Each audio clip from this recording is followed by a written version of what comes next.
It did not begin with a declaration of war or rockets over Tel Aviv.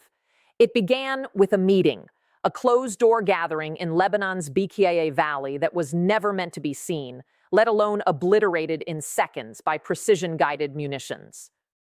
On February 20th, 2026, that room was reduced to fire and silence, and what happened inside may mark a turning point in the shadow war between Israel and Iran. Stay with me, because this was not just another strike. It was a message. Israeli F-15s did not hit random coordinates. They targeted 3 Hezbollah command centers near Baalbek. 8 operatives were killed, including local commanders Ali al-Musawi, Mohammed al-Musawi, and Hussein Yaghi, a name that carries weight. Yaghi was the son of a Hezbollah founder and a close aide to Hassan Nasrallah. This was not a field operative. This was legacy, erased in one coordinated strike. In total, at least 10 people were killed and dozens wounded. Hezbollah itself confirmed that most of the dead were its fighters.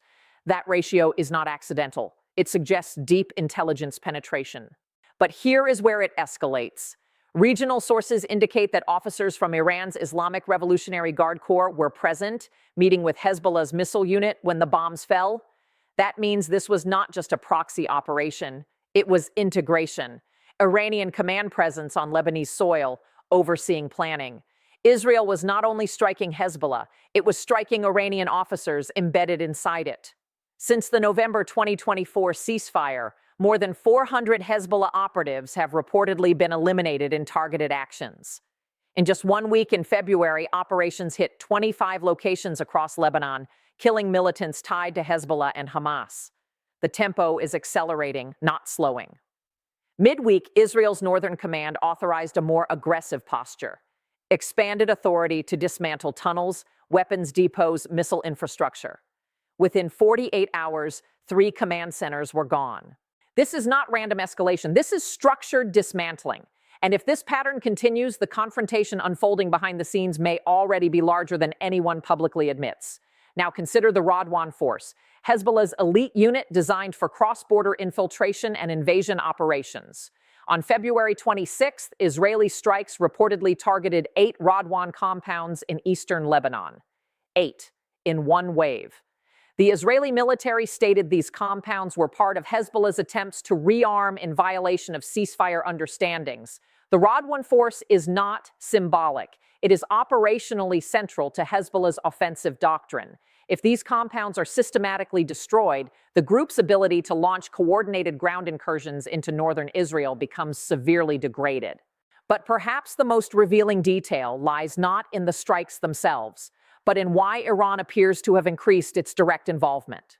During the 12-day conflict with Iran in June 2025, Hezbollah reportedly declined Iranian requests to open a broader front against Israel.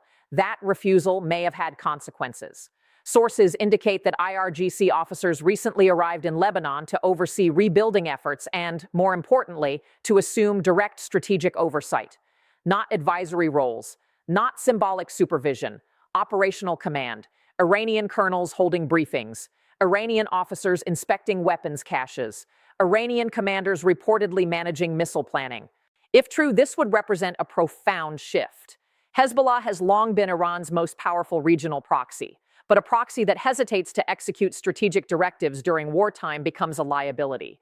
Installing IRGC officers on the ground ensures obedience. It also ensures exposure, because every meeting, every briefing, every operational session becomes a high-value target for Israeli intelligence. And Israeli intelligence appears to know exactly where these meetings occur. The February 20th strike did not hit one building. It hit 3 separate command centers nearly simultaneously. That level of coordination requires real-time tracking, surveillance, signals intelligence, human sources. Something inside Hezbollah's operational network is leaking, or Israel's technological reach has surpassed what Tehran anticipated. Now imagine the broader scenario. Israeli assessments indicate that Hezbollah's missile and rocket forces are preparing contingencies to strike Israel if the United States launches military action against Iran.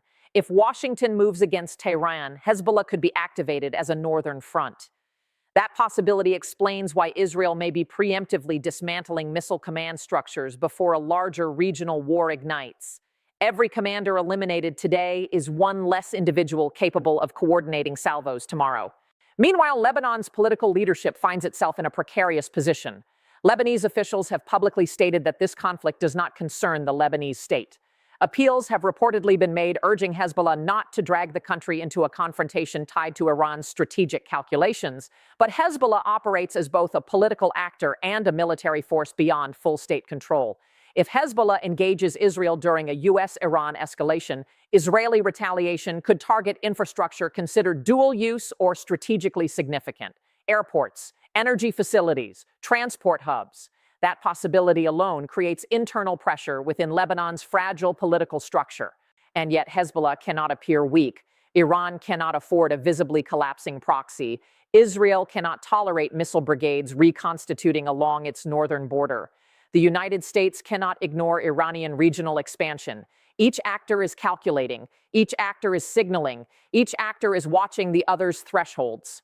So what does it mean when IRGC officers are killed inside Lebanon?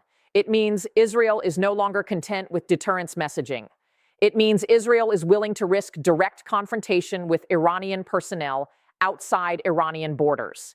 It means Tehran must decide whether to escalate overtly or absorb losses quietly. It means Hezbollah's operational autonomy, if it still exists, is shrinking under the weight of Iranian supervision and Israeli precision. And this is where the tension becomes almost unbearable, because every strike increases pressure. Every eliminated commander forces replacement. Every replacement risks exposure. Israel is killing faster than Iran can rebuild. Hezbollah is attempting to reconstitute, but the regeneration process is being interrupted repeatedly. Think about the psychological impact inside Hezbollah's ranks. Meetings are no longer secure. Command centers are no longer safe. Senior figures are no longer insulated by secrecy. When missile planning sessions end in airstrikes, morale fractures, trust erodes, paranoia spreads. At the same time, Iran's decision to embed more IRGC officers may signal desperation. If local leadership is deemed unreliable, centralized control becomes necessary. But centralized control creates centralized vulnerability. Israel does not need to hunt dispersed militias if it can identify the colonels directing them. We are watching a pre-war shaping campaign unfold in real time. Israel is not reacting to rockets already launched. Israel is targeting the architecture of potential future attacks: the missile units, the Radwan compounds, the command hierarchy, the Iranian overseers. And here is the question that hangs over everything. What happens if a U.S. strike on Iran materializes while this dismantling campaign is underway? Does Hezbollah act? Does Iran order activation despite heavy losses? Does Lebanon attempt neutrality and fail? Does Israel widen the theater beyond targeted assassinations into broader infrastructure strikes? These are not abstract possibilities. These are calculations being made in command rooms across the region right now, right? If you want continued updates on how this unfolds, make sure you are subscribed and that you like this video. Because what we are tracking is not a single incident. It is a sequence, a pattern, a strategic shift that could redefine the balance along Israel's northern border and reshape Iran's proxy network.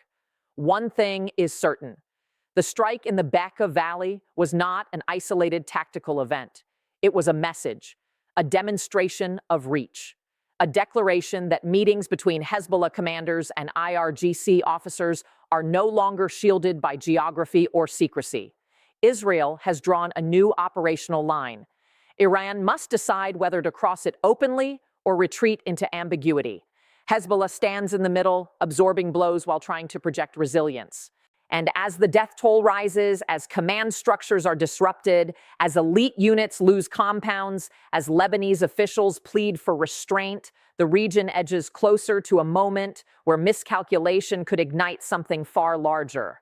We are not at the end of this story. We are somewhere in the middle of a developing confrontation whose final shape is still hidden behind intelligence briefings and classified assessments.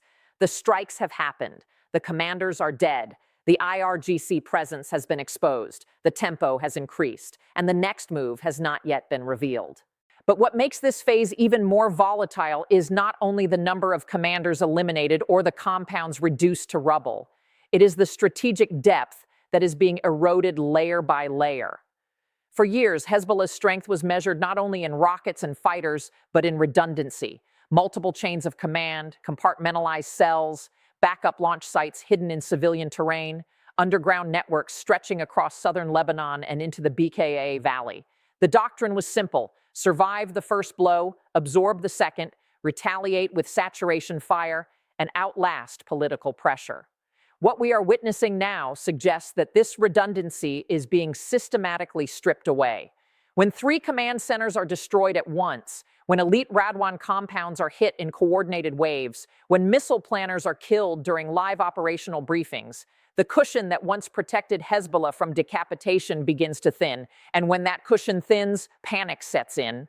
Imagine the internal discussions now taking place inside Hezbollah's remaining leadership circles. Who is compromised? Which communication channels are safe? Are encrypted lines truly secure or already penetrated? Are drones overhead at this very moment? Is every gathering a potential target? This is not simply about kinetic losses. It is about confidence erosion. Organizations built on secrecy and ideological discipline begin to fracture when they suspect that every conversation may be monitored and every movement tracked. That kind of psychological pressure can paralyze decision-making. And paralysis in a pre-war environment is dangerous because hesitation invites either escalation or collapse. At the same time, Iran faces a dilemma it cannot easily resolve. The Islamic Revolutionary Guard Corps is structured for projection of power beyond Iran's borders, but it is not designed to lose senior field coordinators in repeated airstrikes without responding. Each officer embedded in Lebanon represents training, experience, and strategic continuity. These are not easily replaceable figures. Sending more officers increases control but multiplies exposure. Pulling them back reduces exposure but weakens direct command over Hezbollah's arsenal. Tehran must weigh whether maintaining tight operational grip is worth the cost of becoming a direct participant in a widening confrontation. And every Israeli strike forces that calculation again. There is also the broader regional chessboard. Syria remains a corridor. Iraq hosts allied militias aligned with Tehran. The Eastern Mediterranean is under surveillance by multiple navies. If this shadow war expands, it does not remain confined to one valley in Lebanon. It spreads through supply routes, air corridors, maritime lanes. Already, air defense systems in northern Israel operate under heightened readiness. Civil defense drills quietly increase frequency. In Lebanon, economic fragility compounds military risk. A country already struggling with currency collapse and infrastructure strain cannot absorb prolonged bombardment. And yet, if Hezbollah acts in alignment with Iranian strategy during a U.S.-Iran confrontation, Lebanese territory becomes a staging ground whether Beirut consents or not. Now, consider the American factor. If Washington were to strike Iranian nuclear or military facilities, the expectation inside Israeli security circles is that Hezbollah would be tasked with immediate retaliation from the north. Not symbolic rocket fire, but coordinated salvos targeting urban centers, military bases, and strategic assets. That is precisely why dismantling missile command units now carries urgency. Every day that passes without those units fully operational is a day that reduces the scale of potential retaliation. But this also introduces risk. If Hezbollah perceives that its long-term deterrent capability is being irreversibly degraded, it may calculate that acting sooner rather than later preserves relevance. Preemption does not belong to one side alone. And then there is the domestic political dimension inside Israel. Public tolerance for sporadic rocket exchanges has historically been finite. If intelligence assessments indicate that Iranian officers are actively shaping a northern offensive capability, pressure mounts for decisive disruption. Precision strikes are one thing. A sustained campaign is another. Israeli leadership must balance deterrence, escalation control, and alliance coordination. The fact that operations have intensified suggests that the assessment of threat has shifted from theoretical to imminent. That is not language used lightly in military planning. Meanwhile, Hezbollah's internal narrative cannot admit vulnerability. Public speeches emphasize resilience. Martyrdom imagery is circulated. Statements frame losses as sacrifices in a broader resistance arc. But beneath rhetoric lies the arithmetic of attrition. Over 400 operatives eliminated since the ceasefire. Elite units degraded, missile planners targeted, IRGC officers exposed. How long can replenishment outpace elimination? How many experienced commanders remain who understand the terrain, the tunnels, the launch sequences, the contingency plans? When replacements are younger and less seasoned, operational errors increase. And operational errors under constant aerial surveillance are fatal. There is another layer few discuss openly: intelligence compromise. If Israel can strike simultaneous meetings in separate locations, it implies deep insight into schedules and communications. That may come from technical interception, but it may also come from human penetration. If that is the case, mistrust within Hezbollah could become as damaging as airstrikes themselves. Internal investigations, loyalty tests, suspicion between units. Such dynamics weaken cohesion without a single bomb falling. Now ask yourself this: is this the calm before a larger ignition? Or is this the slow dismantling of a structure that once seemed immovable?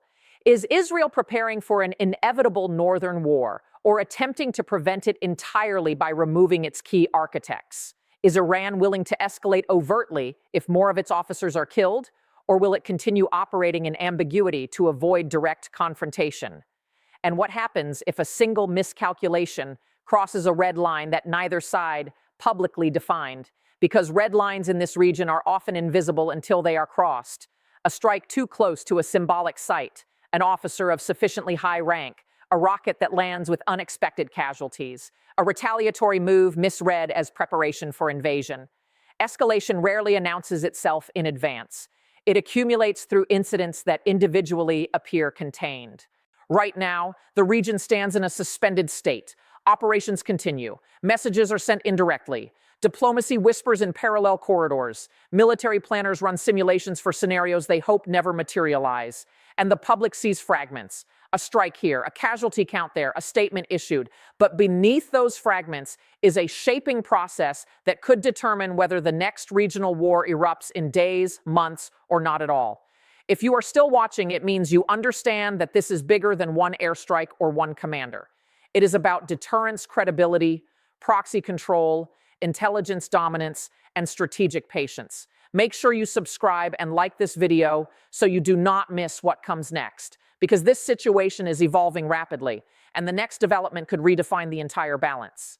As we move forward, watch for specific indicators: increased Israeli reconnaissance flights, expanded evacuations in northern communities, IRGC leadership statements that shift tone from denial to warning, Lebanese political rhetoric hardening or fracturing, U.S. naval movements in the eastern Mediterranean.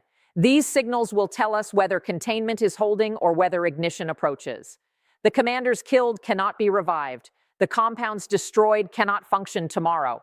The IRGC presence in Lebanon is no longer speculative. It is contested in open strikes. The psychological battlefield is expanding alongside the physical one. And somewhere behind secure doors in Tehran, Beirut, Jerusalem, and Washington, decisions are being weighed that could alter the trajectory of the entire region. We are not witnessing random violence. We are witnessing calculated moves in a layered confrontation where timing matters as much as firepower. The shaping campaign continues, the attrition continues, the tension builds.